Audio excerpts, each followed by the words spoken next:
Hi guys, welcome to today's video. Today we'll be talking about how much I spend in a month as a mom and as a homeowner. So as you guys may know, Singapore is very expensive to live in. As if you guys don't already know. You guys may be tired of me preaching always save, earn and invest your money. How do you actually do it? So in today's video, I'll be sharing with you how much I spend in a month as a typical homeowner. I still give money to my parents as well as my children every single month as a mom and as a homeowner. So let's find out if you're interested. So before we start this video going through my expenses, I just want to share with you one of the ways that I save money is by living in a minimalist house with absolutely nothing. But I know you guys are not here to listen to all these things. So before I dive deeper in, I just want to give you guys a context about my lifestyle. I do actually change my phone. The last phone I had it for more than 4 years and it was already breaking. So this is an entry-level phone that I have. And for myself, I actually don't buy a lot of clothes. Most of my clothes, I think this particular shirt was bought when I was 20 years old and I'm 27 now, so I had it for 7 years and I'm still wearing them. So before we dive into my expenses, this is just my sharing of my mindset because it's quite meaningless to have another video of me boasting how low my expenses is as a mom. As you see, I have so many obligations but I can still save more than you. No, the video is not for this purpose. So in this video, I'll be telling you how I actually save and how you can implement some of these methods in your own life. When I started my first job at 16, I was earning $6 per hour as a part-time waitress. That was after my O-levels and I was waiting for JCs to start. And from then on, every single thing that I wanted to buy, I value it in terms of my money. If it's clothes or a new pair of shoes, I will always value it in terms of my hourly value. And from then on, my philosophy about money really changed and I still think like that even when I'm 27. The habit is cultivated and spending on non-essential, frivolous stuff just makes me feel bad. It is a habit that's cultivated. So it's no longer like, oh, I have the money, why not just spend it? It's very little. It doesn't make a dent in your portfolio at all. But it is not comfortable. I just don't reason with myself why I have to spend this amount of money. Also, even as a mom, especially as a mom, we're trying to squeeze every single dime out of our purchases. So there's so many hefty purchases to buy. Look at the diapers, baby clothes, the cot, the mattress, all these, and recurring expenses such as the diapers, the wet wipes, the powder, all these things.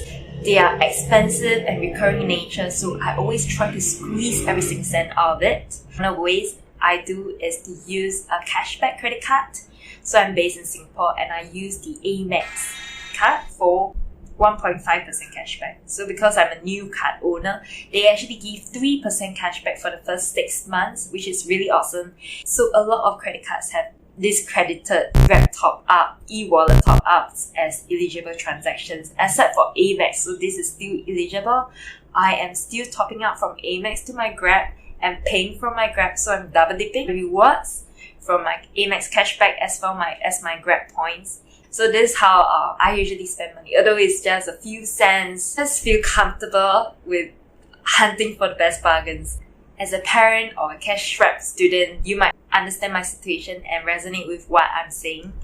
The last year of university, that was then when I was really sick of school and I was really tired about the notion and that everyone, the society is telling me. So after graduation, we get a job, work until we are 62 and then of course, we enjoy our lives. If there's any left to enjoy, I wanted an early retirement so that I can not work until my old age and perhaps still at 30, 40 and enjoy the rest of my lives because I don't want 20 plus years studying and the other 20 plus years working and then there's not much left in my life. If that's you, do find out in this video on how I do it myself. So that was then when I find out that money can actually earn more money from you. And from then, my mind is really mind-blowing. So at that point in time, I think I was only exposed to very traditional and low risk, low returns modes of investments such as the fixed savings from banks. If only I had, $1 million, earning 1.5% on that is actually not bad. There's 15,000 I could live on that. Only I'm rich, then I wouldn't have to be working for life. So from then on, I really strive to hit a threshold of money that can continually generate income for me. Think of it as a cash cow, a cow that you can constantly milk it. But once you kill that cow, then no milk can be extracted anymore. So that's how I think about money, letting the capital generate income for my lifestyle.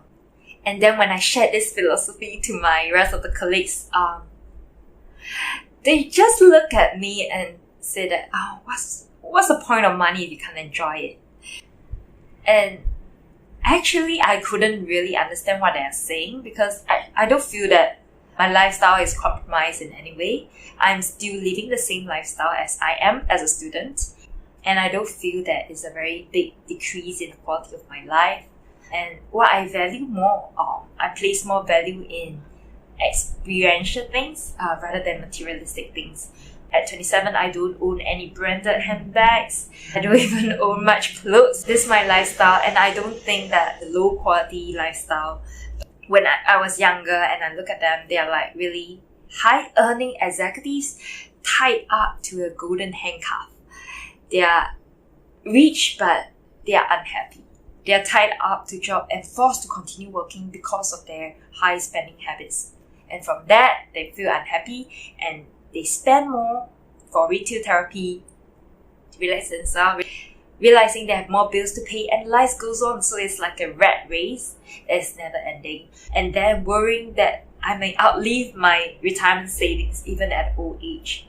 Alright, that's all for my nagging, and here we'll be diving into my spending. My spending actually didn't change much since graduation, except for an increment in my allowance to my parents, as well as, of course, the money set aside for my baby, her endowment fund, as well as her daily expenses. And I do contribute to my parents' household expenses. I like to put in everything in the Excel sheet, so that's super neat, especially the fixed monthly expenses that is very predictable. Things like your bills, like your mobile subscription, the price won't really fluctuate that much. And as well as variable expenses, and I put in a range of things such as the utilities, food, or transport, for example. We manage our money by laying out the things that we have to pay and not splitting the sum into half, but listing out who is responsible for which item. For example, the internet, then I will be responsible for it. Uncountable bills, maybe my husband will be accountable for it, and so on and so forth. So first, we'll go through the fixed monthly expenses that I have. So first off is the internet. The internet is $36.9 every month. And then we also have the town council fees. So ours is a 4-room flat, and this is $63. And next is my mobile plan, which I got from Circles Life at $5. So this is a no-frills plan. It is low as $5 every month. And it's suitable for my lifestyle because I only need 2 gig. I don't really go out. I stay at home with the Wi-Fi. Insurance. So health insurance, we have the life insurance. I didn't have any life insurance before I have a child. So I only signed for life insurance after I have dependents. So when I have a child, then my baby is dependent on me. And if I die, if I pass on, then there's no more money left to support her till she's grown up. So that was then that I decided to have a life insurance. So I have decided on the term life insurance, which is a continual payment until 65 years old. Then after 65, then I'll probably self-insure myself.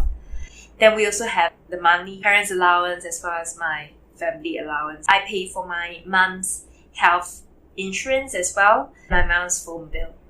And my dad has a bunch of other things that my sister pays for, so we kind of split within the family. My dad also has his phone bill, his parking, his property tax, his vehicle loan, so there's a few other things that we pay. On top of that, we also give our parents a fixed monthly allowance. The variable stuff that we have is on transport. We don't really go out due to COVID. We also have our utilities, the water, gas, as well as electricity. And I even budgeted, for my dad and mom travel fund, but due to COVID, we can't really travel anymore. My dad's petrol, that is also a variable thing, as well as food. All in all, considering my share, I'm spending about 1.5k. You guys may wonder where is the property mortgage. So the property mortgage is not exactly cash.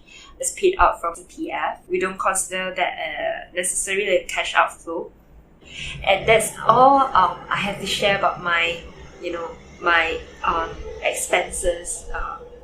You do also realize that I don't have really a lot of personal expenses like meeting out with friends, eating out, because I actually don't at all. Even when I still used to go office, then I'll pack my own food to the office and heat it up in the microwave. We have a baby, so there's also a bunch of endowment that we're giving up. Our child, her cord blood and her insurance. So that's all for my lifestyle. Some of you may adopt it, some of you may not.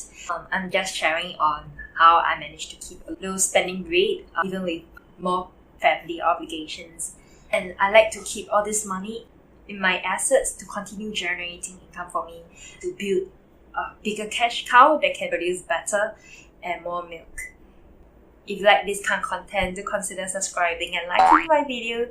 It will really mean a lot to me, and I will be posting new content really soon. See you guys, bye!